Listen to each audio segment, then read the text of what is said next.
This week we begin to explore the aspects of verbal and nonverbal communication as they apply to interpersonal context. As we discuss this, really I want you to keep in mind that both verbal and nonverbal communication usually coincide with one another. That is, they're intertwined.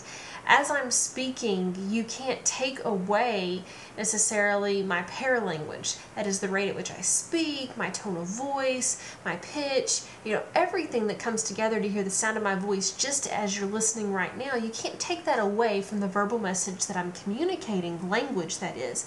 So even though we're going to look at these somewhat separately in our discussion and in the chapters, you have to always remember that they coincide with one another, and that really and truly, when you get into communication situations, you're not just analyzing one or the other, you're analyzing both simultaneously, which can really complicate things and at times explain why miscommunication occurs. We'll begin with verbal communication, and as we discuss verbal communication, the focus is on language here, whether it's going to be in oral or written form.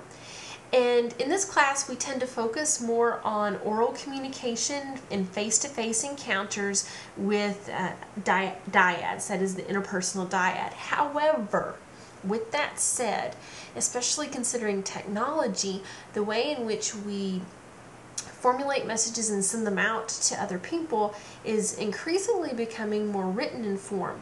I wouldn't necessarily say more formalized, but in more written form. If you consider the amount of maybe posts you put on someone's Facebook page or the amount of texts that you send in a single day, I really don't want to know how many hours you spend texting.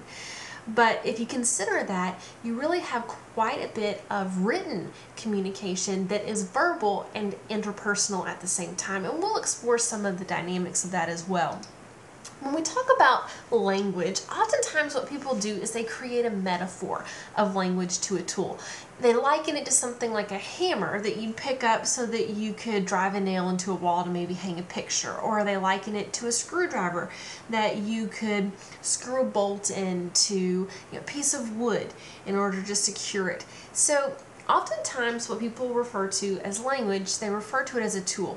It's a tool that they can pick up in their communication toolbox in order to improve their relationships.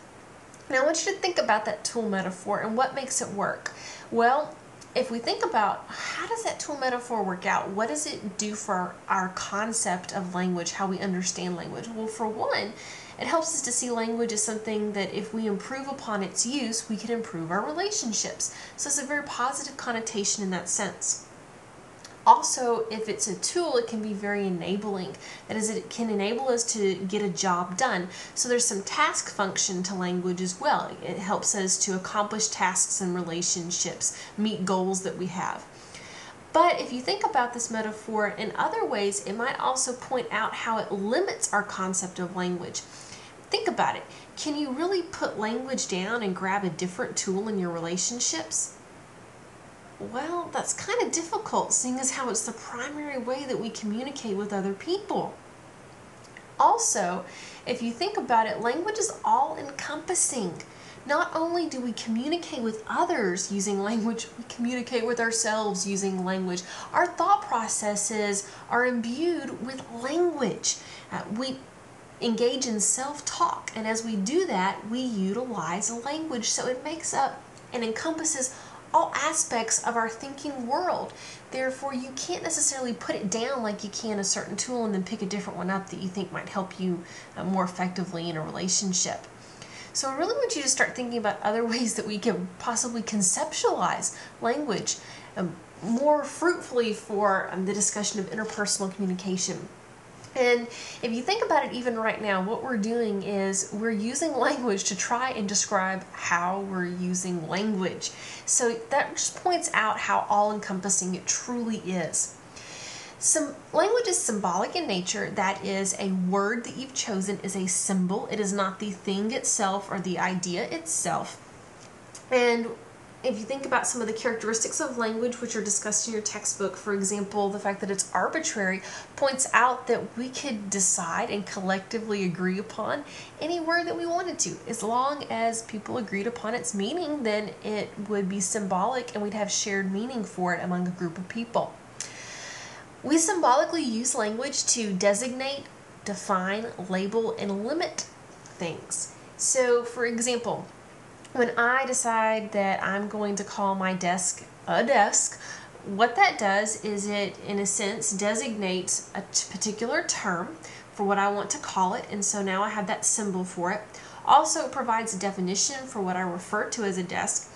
The desk that I'm working at right now is a flat surface that gives me an area to spread out my books and have a computer at and have a chair at. It also gives me a label that other people can share with me so that we can have some understanding, but also limits, because there's certain things that I wouldn't consider to be a desk, even though there might be a flat surface. And I could put books on them, maybe because I can't sit at it. It wouldn't then qualify as a desk for me. So we designate, define, label, and limit using language.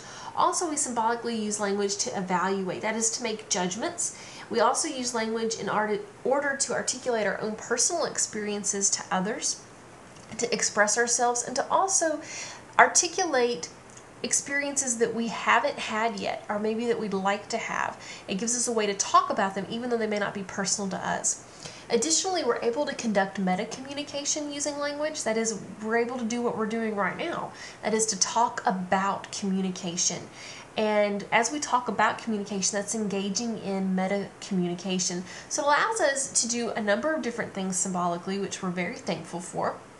Language and its use are culturally specific, and it's really important that you understand that, because the way that we use language, even in the southern portion of the United States, can be very different than the way people use language in other portions of the United States. For example, I had a colleague that came in and said, I have to get my sodas.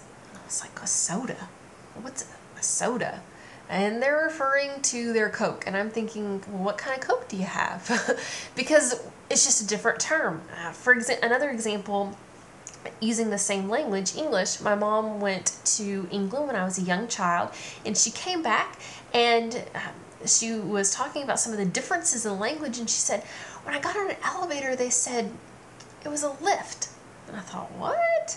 And she said that when she went to visit schools, because she's a school teacher, she said that they said, it's time to queue up. I said, queue up? What in the world? They meant line up. But it's just different because language is culturally specific. And you have to understand that as you study language. The Sapir-Whorf hypothesis really highlights the culturally specific aspects of language. It assumes that language and its structure are largely going to determine the structure of a culture. That is, the patterns of language affect how people think, how they perceive the world around them, how they interact with one another. And so the language patterns itself can have a big impact on social interaction and how they process information. And this can become very apparent if you've ever been in a foreign country where things just seem so different. So many different aspects of their routine daily life just seem different. How they process information may seem very different than you. Their values may seem very different. And in many ways, it's connected back to language structure. Now, what we've done in the communication field is we've divided culture into high context and low context. High context being those where the context itself, the communication encounter itself, largely determines meaning, versus in low context where there's a higher priority placed on the verbal communication in terms of where you gather meaning from. High context cultures are largely referred to as the Asian cultures and Middle Eastern cultures, whereas low context cultures are primarily your most European countries and the United States. And if you think about it, how would computer-mediated communication affect a high-context culture differently than a low-context culture? If you consider the communication encounter and you take out a lot of the contextual factors like proxemics and the other nonverbal aspects of the communication encounter and the occasion and things like that, and maybe you're just emailing someone some information about an important business deal that you're working with overseas. Well, that can take a lot of the meaning out of it for someone who is in a high context culture that really relies upon the context itself to derive their meaning. So this can get very interesting.